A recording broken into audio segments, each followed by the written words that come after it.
Hey guys, come back to another video. So this video is going to be episode 7 of my Sheffield United career mode. So we're entering the month of January right now, and the game has for some reason not got it in that loan players to be permanent in January happen. It just happens to be a 6-month loan, well 4-month loan actually. So I don't know if you guys just saw it, but Norwood expected to make debut.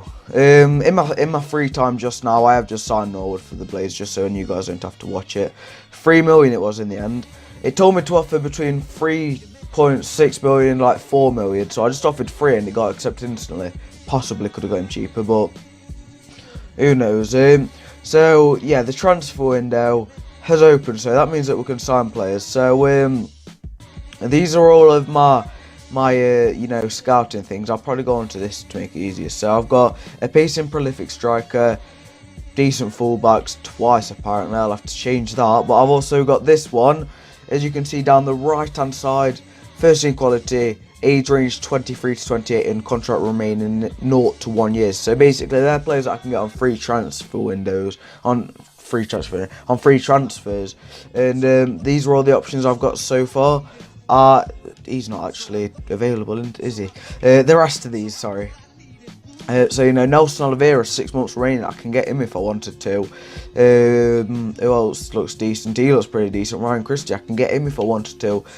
Suggestions down below would be appreciated on players from there. And I haven't scouted it fully. I will show you guys at the end of the episode some more options. But the main one that I'm looking at for this episode, attacking midfielders. So, sorry, that didn't quite bring up the page that I wanted, but I've just added the 2 players that I'm looking at onto the shortlist. So they're Luke Freeman and Bradley Dack. They've both been suggested down in the comments, and they are both similar players. They're both attacking midfielders, both fairly short when you look at the height. I thought Freeman was like 6'4", that's really messed with my head, but I'm guessing that once Bradley Dack's been scouted, he will be around 74 overall like Freeman. But by the end of this episode, I will make a decision on which one to sign. And by the end of his transfer window, I don't know. I don't think it's going to be in this episode. So I want you guys to help me sign some players for the next episode. So in this episode, I'll probably play up to this to like this area down here. So probably the 23rd of January. So then I've got in the next episode this Norwich match in probably half of February. So then you guys can tell me down in the comments between this episode and the next episode to play this time. So I'm going to stop babbling on and play Wigan away, I think.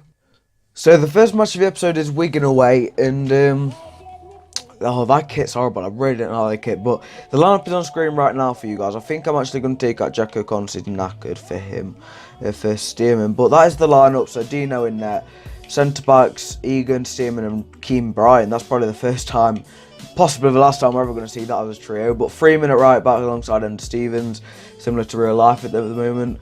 Flack and Lundstrom in midfield because Norwood's knackered and so is Coos. So I'm not going to play either of them. Woodburn in behind McGoldrick and Sharp because Clark's knackered, and Fleck, I normally have been playing him at Cam, but I decided to go with midfield 2 with him in it. So yeah, this is a match which I'll be expecting to win, and we'll have to see if I do. So there you have it. The Wigan lineup is on screen right now. That's not a very good lineup, not to be horrible. But Joe Garner up front, Nick Powell in behind, he's quite a good player. Lee Evans is on the bench, I just noticed, but it's a 4-2-3-1. That Burn at right back torn us apart when he was at Swindon in the League One season 3 or 4 years ago. But let's ignore that and get into the match. I'm sure you guys know enough about Wigan to understand that we should be winning this match. David McGoldrick has sent Kieran Freeman down the wing, and Fleck got his head onto it and he missed. Ender Stevens has got the ball over to Fleck. Fleck into the box for the back heel, and I don't know what on earth it was, but Billy Sharp has got onto the end of it, and we're 1-0 up, guys. I've brought him back into the lineup. He's been poor as of late, but I just thought he's one of my favourite players in real life, and I'm going to keep persistent with him, try and play with him correctly, and I've managed to get him through on goal and he's scored. That pass from Fleck was absolutely fantastic. I don't know what it was, but yeah, Sharp has put us 1-0 up, and I said that we should be winning Wigan. That is our second chance I think we've had all match, and we've capitalised on it. So guys, we've reached the half-time break and we're still 1-0 up. That was probably the most boring half I've ever had. There was literally about 3 chances. I think I had like 1 corner and there wasn't really much going off. Yeah, I can't even count how many corners I had. So I'd say that we were probably the better side. Wigan were better in possession, and it took me up until that goal to actually feel effective in attack. Kieran Freeman's got a great cross on him, I noticed. 72. That doesn't surprise me. We've been playing decent. We've not really had anybody spearheading the attack other than the Goldrick as usual. So I don't think I'm going to make any changes. What do I bring on DeWitt?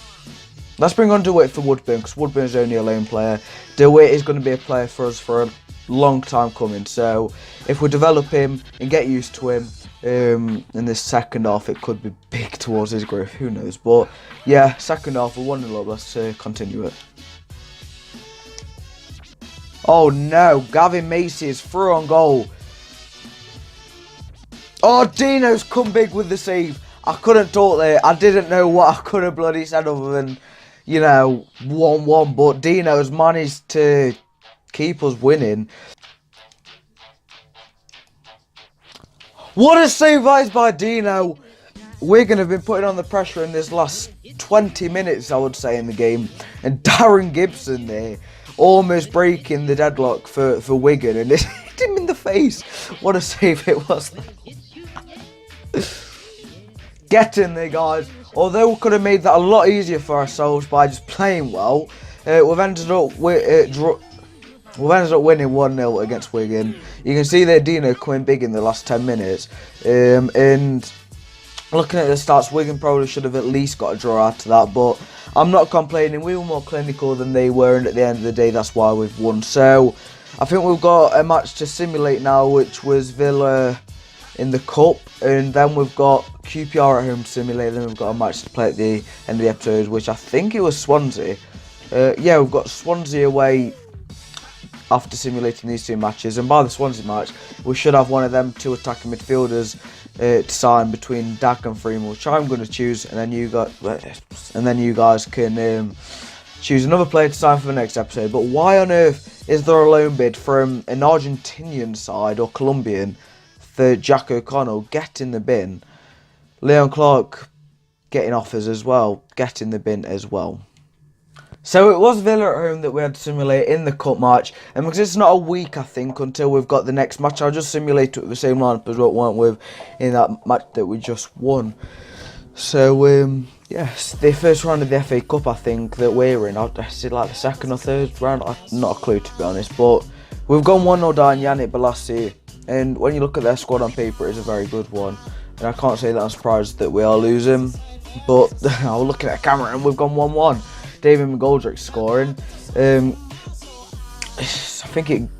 hope it's not a replay. I wouldn't mind if Villa won it, to be honest, just to avoid the replay. Does it look? I don't think there's going to be a winner. There's not going to be a winner, okay? I think that means that there's going to be a replay, unfortunately, which I bloody hate. Absolutely hate them, but at least this is an excuse for me to rotate the side. Player return from Ryan. We've got Lee Evans and Ryan Leonard coming back. I will transfer list them imminently. And Harvey Gilmore, I'll have a look at him and see if we can play him. So, yeah, they're both very similar physically. They are 4 pounds off each other in weight, and Freeman is 1 inch smaller. So, yeah, it doesn't really matter on that. The work rates, Bradley, that's got a better attacking work rate. I suppose that'll come into play, but this is annoying to do. But I think physically they're both very similar, so I'm not really bothered about that. But when you look at this, Luke Freeman, has pretty decent technical attributes. And when you look at Bradley Dack as well, he also does. So because of how similar they are, guys, I think I'm literally just going to go for the cheapest one here. So Freeman looks too expensive. I've been trying to negotiate, and they are staying at this 6.4 million, and also Craney. And as you can see in the top left corner, that would leave us with a transfer budget of offer for a contract of 5,000. So it doesn't look like Luke Freeman's going to be an applicable player to get. So Bradley Dack, here we come. So we don't actually have as much money as I thought, but we've managed to at least get them both to think about the offers.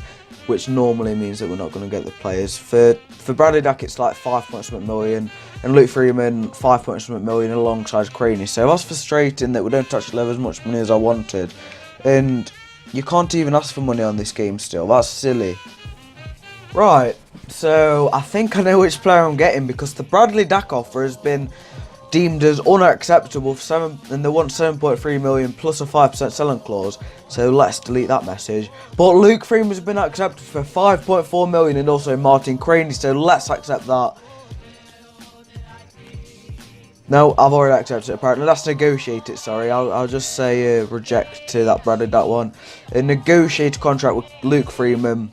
So guys, that is the contract that we've got on the table for him, and he's took a wage downgrade to come to the Blades. Admittedly, he has got an 82,000 signing on bonus, so that will cover his wages for like a year, well, a couple of months.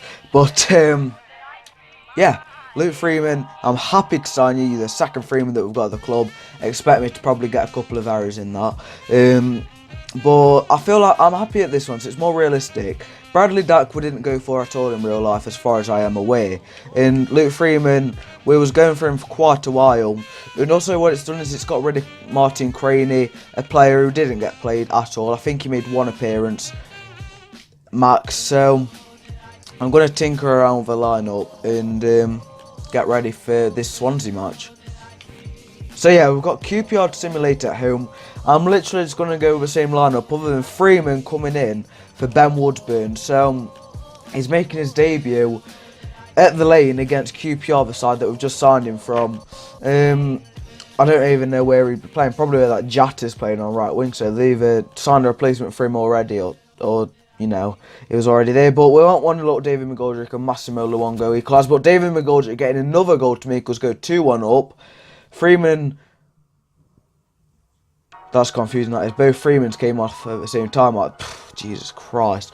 But David McGoldrick has made it 3-1. Got himself a hat-trick. We've won 3-1 against QPR at Bramall Lane. So where does that leave us in the table then? 2 wins in a row in the league in this episode.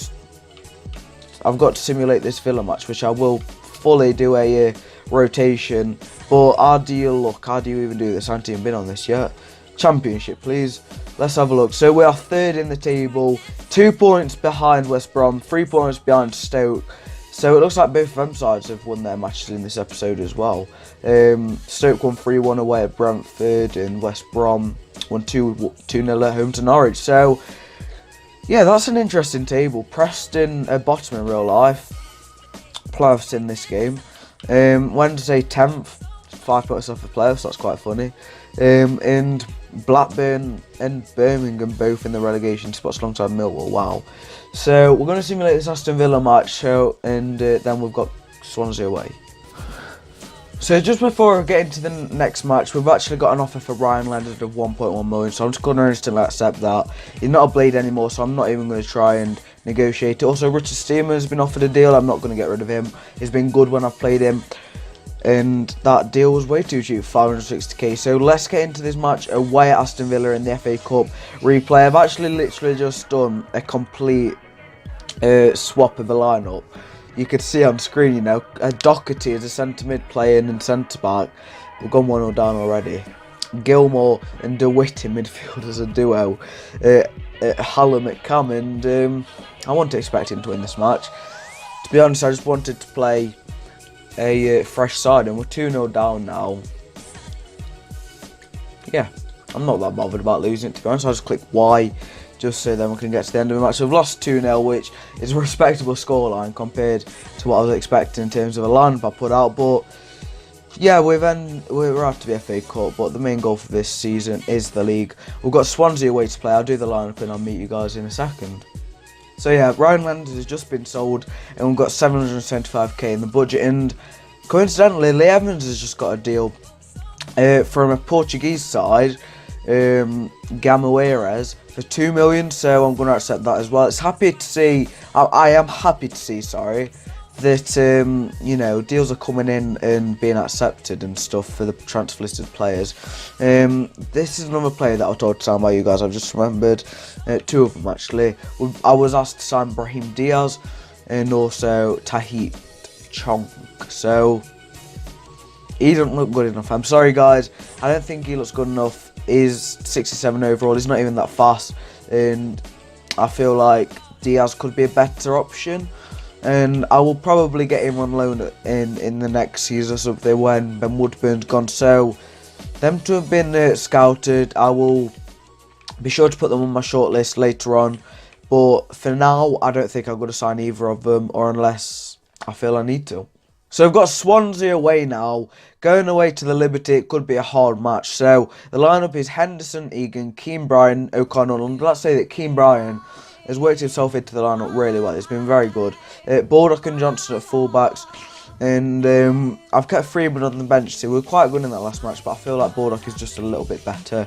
Lundstram and Norwood in midfield. Sorry, Fleck and Coots. None of you two can play at this point because these two have just been really good, to be fair. So I'm going to swap them around actually that way. But we've got Luke Freeman in Cam making his debut with me playing. And he's another option to play in centre mid if we need him, which is excellent. And then we've also got Clark and McGoldrick up front. The duo, which I can't really replace. I know Sharp got a goal in that last match. Where is he? Should be on the bloody bench. I know Sharp got a goal in that last match, but he didn't do too much other than that. So that's the lineup which I feel is the best one I can go with. So let's get right into the A. So the Swansea lineup is coming on your screen right now, and that is strong. Montero, McBurney and Narsing as a front three. That is very pacey with McBurney with his clinicality. Liam Kelly in midfield. I'm pretty sure he played against us last match for his debut. Rodon in centre back. He's the only player that I can really see as a weak link. So yeah, this is going to be a tough match. Let's get right into it. Oh, McGoldrick on the ball. It's played through Leon Clark. First time shot, and it's blazed over the bar, but unlucky. Keane Bryan has got it over to Baldock superbly. Into the box, and Johnson, the other fullback, has headed it from a George Baldock cross, and it was straight at the keeper, unfortunately.